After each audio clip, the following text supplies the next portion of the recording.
Cable tray can be routed as individual runs with or without individual fittings placed between the straight sections in Autodesk Revit MEP.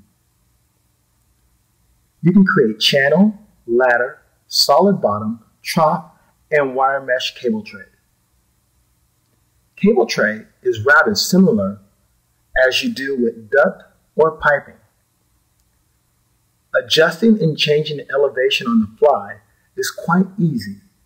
And notice here that as we're routing the cable tray, Autodesk Revit MEP automatically creates the elbows and fittings that are required.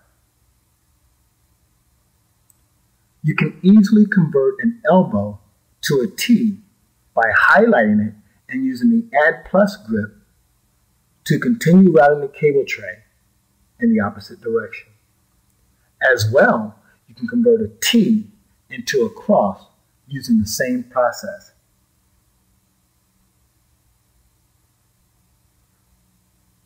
One of the major benefits of Autodesk Revit MEP is the ability to make modifications quickly and easily.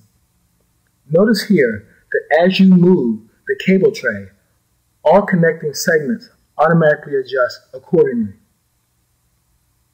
In addition, conduit can connect to any place on the cable tray section by a curved connection, including connecting above or below without actually touching the cable tray.